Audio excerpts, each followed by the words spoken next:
Welcome back to my channel. আজ আমরা কিছু স্পিকিং কন্ট্রাকশন নিয়ে আলোচনা করব। যারা অ্যাডভান্স লেভেলে আছেন তাদের জন্য এই স্পিকিং কন্ট্রাকশন গুলো খুবই উপকারী হবে। আর আজ আমরা যে স্পিকিং কন্ট্রাকশন গুলো নিয়ে আলোচনা করব সেগুলো হলো অনা, গনা, ডুনো, লেমি আর হ্যাপটা। এই অনা, গনা, ডুনো, লেমি বা হ্যাপটা এগুলো নিয়ে আজকে আমরা আলোচনা করব। এটা কোনটার শর্ট ফর্ম হিসেবে ব্যবহার হয়েছে বা কিভাবে এটা হয়েছে, এটা ব্যবহার করে বা এগুলো ব্যবহার করে কি ধরনের সেন্টেন্স মেক করা যায় সবগুলো আজকে আমরা আলোচনা করব। তাই ভিডিওটি না টেনে প্রথম থেকে লাস্ট পর্যন্ত দেখতে থাকুন, তাহলে দেখবেন আপনাদের স্পিকিং স্টাইলটা অনেক অংশেই অ্যাডভান্স হয়ে যাচ্ছে। তো চলুন আমরা দেখি এদের উৎপত্তি স্থান কোথা থেকে বা এগুলো দ্বারা কিভাবে সেন্টেন্স মেকিং করা যায়। তো প্রথমে আমরা যেটা দেখবো সেটা হচ্ছে অনা। এই অনা হলো 1-2 এর শর্ট ফর্ম। তাহলে দেখেন একটু ভালোভাবে লক্ষ্য করেন, ওয়ানা হলো 1-2 এর শর্ট ফর্ম। তার মানে যে জায়গাগুলোতে বা যে সেন্টেন্স গুলোতে আমরা এই 1-2 ব্যবহার করি, এই 1-2 ব্যবহার না করে আমরা কিন্তু সেই জায়গাতে ওয়ানা ব্যবহার করে সেন্টেন্স মেক করতে পারি। তো 1-2 ব্যবহার করে যে সেন্টেন্স গুলো মেক করি সেটাই হচ্ছে এই ধরনের, they want to learn English. তারা ইংরেজি শিখতে চায়। তার মানে এখানে যে সেন্টেন্সটা আমরা ইউজ করেছি সেটা একটা নর্মাল ফর্মের কিন্তু সেন্টেন্স, রাইট? আমরা যে এখানে সেন্টেন্সটা ব্যবহার করছি এটা একটা নরমাল ফর্মের সেন্টেন্স, আর আমরা এই ধরনের সেন্টেন্স কিন্তু আমরা কি সব সময় মেকিং করি। তো আপনারা নরমাল সেন্টেন্সগুলো আগে নিজে থেকে মেক করবেন, করে তারপরে ওইটাকে কি করবেন, অ্যাডভান্স সেন্টেন্স মেক করার চেষ্টা করবেন।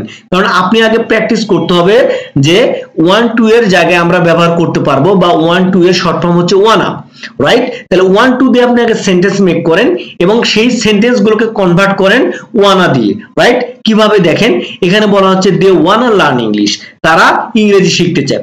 এটারও বাংলা অর্থ সেম, এটারও বাংলা অর্থ সেম, খালি জাস্ট কি করেছি এই 1-2 এর শর্ট ফর্ম হিসেবে আমি এখানে ওয়ানা ব্যবহার করেছি। কারণ বলাই হয়েছে যে 1-2 যে জায়গাগুলোতে ব্যবহার হয় তার শর্ট ফর্ম হিসেবে আমরা কিন্তু ওয়ানা ব্যবহার করতে পারি। তাহলে এখন থেকে আমরা 1-2 ব্যবহার না করে আমরা ওয়ানা ব্যবহার করে সেন্টেন্স মেক করার ট্রাই করব বা চেষ্টা করব, তাহলে দেখবেন আপনার ফ্লুয়েন্সিটা বেড়ে যাচ্ছে। তাহলে এখানে যে ওয়ানা ব্যবহার করলাম, এই ওয়ানাটা কি, এই ওয়ানাটা হচ্ছে একটা শর্ট ফর্ম বা কন্ট্রাকশন ফর্ম, রাইট? এরপরে চলুন দেখি আমরা কি নিয়ে আলোচনা করতে পারি। গনা। এই যে গনা হলো গোয়িং টু এর শর্ট ফর্ম। ভালোভাবে খেয়াল করেন, গনা, গনা হলো গোয়িং টু এর শর্ট ফর্ম এবং প্রোনাউন্সিয়েশনটাও দেখে নিন। হ্যাঁ, স্পেলিং এবং প্রোনাউন্সিয়েশনটা ঠিকমতো কিন্তু আপনাকে দেখে নিতে হবে, ভুল লেখা যাবে না বা ভুল কি করা প্রোনাউন্সিয়েট করা যাবে না। তাহলে গনা হচ্ছে গোয়িং টু এর শর্ট ফর্ম। মানে যে সেন্টেন্স গুলোতে আমরা গোয়িং টু ব্যবহার করে কি করে সেন্টেন্স মেকিং করি বা যে জায়গাগুলোতে আমরা গোয়িং টু ব্যবহার করি সেই জায়গাগুলোতে এখন থেকে আমরা কি ব্যবহার করব, গনা ব্যবহার করব। কেমন দেখেন, এখানে বলা হচ্ছে you are going to start a business. তার মানে বলছে যে তুমি একটা বিজনেস শুরু করতে যাচ্ছ। তার মানে আমরা কোনো কিছু শুরু করার ক্ষেত্রে আমরা গোয়িং টু দিয়ে বলি, তাই না? যে গোয়িং টু স্টার্ট বা গোয়িং টু মুভ। হ্যাঁ, তুমি কি করতে যাচ্ছ, তুমি দৌড়াতে শুরু করতে যাচ্ছ, you are going to start run বা স্টার্ট রানিং, তুমি দৌড়াতে শুরু করতেছো, তুমি মুভি দেখতে শুরু করতেছো, ইউ আর গোয়িং টু কি স্টার্ট ওয়াচিং মুভি। এইভাবে কিন্তু আমরা গোয়িং টু ব্যবহার করতে পারি বা করে থাকি। এখন থেকে আমরা গোয়িং টু ব্যবহার না করে সেই জায়গাগুলোতে আমরা গনা ব্যবহার করে সেন্টেন্স মেক করতে পারি। আর এই সেন্টেন্সটা কিন্তু একটা নরমাল ফর্মের সেন্টেন্স, তাই না? এখন আমরা এটাকে যদি অ্যাডভান্স লেভেলের সেন্টেন্স মেকিং করতে চাই বা কন্ট্রাকশন ফর্ম করতে চাই, কিভাবে করব দেখেন। কারণ এখানে গোয়িং টু এর আমি শর্ট ফর্ম হিসেবে গনা ব্যবহার করব, তাহলে আমার সেন্টেন্স মেকিং হয়ে যাবে। যেমন এইভাবে দেখেন, you are gonna start a business, you are gonna start a business, তুমি একটা বিজনেস শুরু করতে যাচ্ছ। জাস্ট আমরা কি করছি দেখেন, এই যে গোয়িং টু, এখানে যে গোয়িং টু ব্যবহার করছি না, এই গোয়িং টু এর যায় কি করছে, একটা কন্ট্রাকশন ফর্ম নিয়ে এসেছি, রাইট? গোয়িং টু এর কন্ট্রাকশন ফর্ম কি হচ্ছে, গনা। এই গনা ব্যবহার করে আমরা সেন্টেন্সটাকে কি করে দিয়েছি, একটা অ্যাডভান্স লেভেলের সেন্টেন্স মেক করে ফেলেছি। জাস্ট আপনাকে প্র্যাকটিস করতে হবে এবং জানতে হবে, রাইট? এরপরে দেখেন আমরা কি করতে পারি, এরপরে আমরা ডু নো ব্যবহার করে সেন্টেন্স মেক করব। এই ডু নো হলো ডু নট নো এর short form. Do not know, ভালো করে খেয়াল করেন, ডু নট নো এটা পুরোটার কিন্তু শর্ট ফর্ম হচ্ছে do no. Do no, do not এর শর্ট ফর্ম, রাইট? তার মানে আমরা যে সেন্টেন্স গুলোতে ডু নট ব্যবহার করি বা ডু নট ব্যবহার করে সেন্টেন্স মেক করি, আমরা সেই জায়গাগুলোতে এখন থেকে ডু নট নো ব্যবহার করব না, আমরা কি ব্যবহার করব? ডু নো ব্যবহার করব, রাইট? যেমন দেখেন একটা সেন্টেন্স এখানে আমি যদি শেয়ার করি আপনাদের সাথে, I do not know where is the problem, আমি জানি না সমস্যাটা কোথায়। আই ডু নট নো মানে আমি জানি না, এটুকুর অর্থ হচ্ছে আই ডু নট নো আমি জানি না, হোয়ার ইজ দ্য প্রবলেম মানে কোথায় সমস্যা সেটা আমি জানি না। কিন্তু এখন আমরা শিখে গেছি যে আমরা এইভাবে নরমাল ওয়েতে বা নরমাল ফর্মে কিন্তু আমরা সেন্টেন্স বলবো না, এটাকে আমরা কন্ট্রাকশন ফর্মে সেন্টেন্স বলবো, রাইট? কিভাবে বলবো দেখেন, I do know what is the problem, I do know what is the problem. দেখেন লিখতে গেলেও এর চেয়ে ছোট জায়গা লাগতেছে, অল্প জায়গা লাগতেছে, আবার আপনার কি স্পিকিং করতে গেলেও কিন্তু আপনি শর্টে বলতে পারছেন, দ্রুত বলতে পারতেছেন।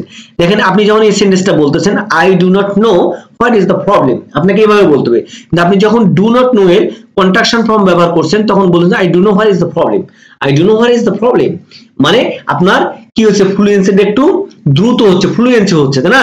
স্পিকিং ফ্লুয়েন্সিটা কিন্তু আপনার বাড়তেছে। তাহলে এখানে আমি এই ডু নট এর কি কন্ট্রাকশন ফর্ম হিসেবে ডু নো ব্যবহার করতে পারলাম, রাইট? এরপরে চলেন আমরা দেখি, লেমি হলো লেট মি এর শর্ট ফর্ম। ভালো করে খেয়াল করবেন যে লেমি হলো লেট মি এর শর্ট ফর্ম।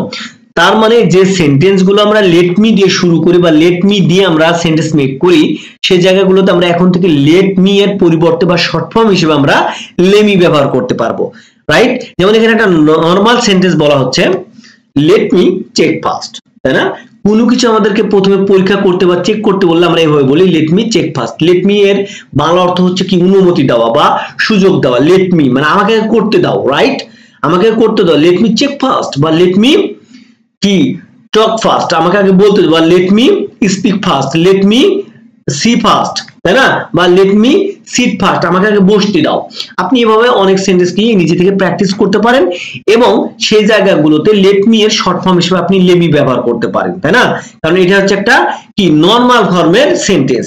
এই নরমাল ফর্মের সেন্টেন্সটা যদি আমি একটু অ্যাডভান্স লেভেলের বা কন্ট্রাকশন ফর্মে লিখতে যাই তাহলে কিভাবে লিখবো দেখেন, লেমি চেক ফার্স্ট। দেখেন লেট মি চেক ফার্স্ট এটা বললে কেমন লাগছে বা একটু আপনার সময় নিতেছে, কিন্তু আপনি যদি বলেন lemme check first, lemme check first আমাকে আগে চেক করতে যাও, রাইট? মানে লেট মি এর কন্ট্রাকশন ফর্ম হিসেবে আপনি এখানে ব্যবহার করেছেন কিন্তু লেমি, রাইট? তাহলে এটা হলো লেট মি এর কন্ট্রাকশন ফর্ম।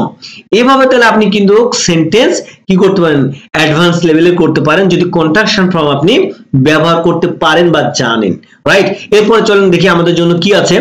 এরপর দেখেন বলতেছে হ্যাভটা হলো হ্যাভ টু এর শর্ট ফর্ম। হ্যাভটা হলো হ্যাভ টু এর শর্ট ফর্ম। মানে আমাদের কোনো কিছু করতে যখন আমাদেরকে বাধ্য করা হয় সেই জায়গাগুলোতে আমরা কি করি, হ্যাভ টু ব্যবহার করি, তাই না?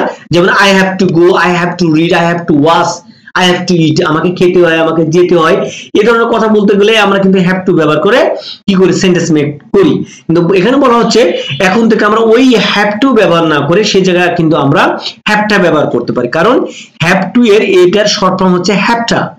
হ্যাভ টু এর শর্ট ফর্ম হচ্ছে কি হ্যাভটা, রাইট? যেমন নরমাল সেন্টেন্স এখানে বলা হচ্ছে I have to help them, আমাকে তাদেরকে সাহায্য করতে হয়, মানে আমাকে তাদেরকে সাহায্য করতে, আমি বাধ্য ওদেরকে সাহায্য করতে, যে কোনো কারণে হোক, ফিনান্সিয়াল কোনো প্রবলেম ওদের জন্য হোক বা যে কোনো কারণে হোক আমাকে তাকে বা তাদেরকে সাহায্য করতে হয়।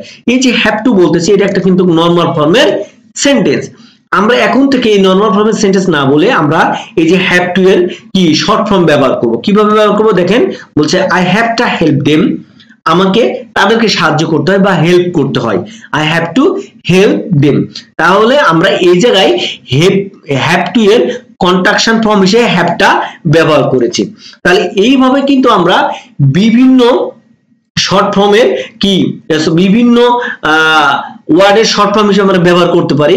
স্পেশালি এখানে আমরা চারটার ফর্ম দেখেছি, যেমন গনা, ওয়ানা, তাই না, হ্যাভ টু, ডু নো এবং হ্যাভটা। এইগুলোর আমরা কি শর্ট ফর্ম দেখলাম যে কখন গনা, কখন ওয়ানা, তাই না, কখন হ্যাভটা, কখন ডু নো, কখন লেমি ব্যবহার করতে হয়, এগুলো কিন্তু আমরা শিখে গেছি। কার শর্ট ফর্ম হিসেবে ব্যবহার করতে হয়, এখন এগুলো আমাদেরকে বেশি বেশি কি করতে হবে, প্র্যাকটিস করতে হবে। আপনি যত বেশি প্র্যাকটিস করবেন, যত বেশি বলবেন, হ্যাঁ, আপনি যদি লিখেন তাহলে কি হবে, আপনার হাতের স্পিড, লেখার স্পিড বাড়বে, আপনার ভুল হওয়ার পসিবিলিটি কমে যাবে, আপনার স্পেলিং যে মিস্টেকটা সেটা কিন্তু কি হবে, সেটা কমে যাবে। আর যত বেশি মুখে বলবেন তত বেশি আপনার জড়তা কমে যাবে, আপনার মুখের ফ্লুয়েন্সি বা স্পিকিং ফ্লুয়েন্সিটা বেড়ে যাবে। তাই হোপ আপনাদের জন্য ভিডিওটি অনেক হেল্পফুল হবে। যদি আপনাদের এই ভিডিওটি একটু হেল্পফুল হয়ে থাকে তাহলে আমাকে অবশ্যই কমেন্ট করে জানাবেন, কারণ আপনাদের একটা কমেন্ট আমার জন্য অনেক একটা মানে ইন্সপিরেশন হয়। তো আজ আর নয়, আজকের মতো এখানেই শেষ করছি, দেখা হবে নেক্সট কোনো ভিডিওতে। আসসালামু আলাইকুম, আল্লাহ হাফেজ।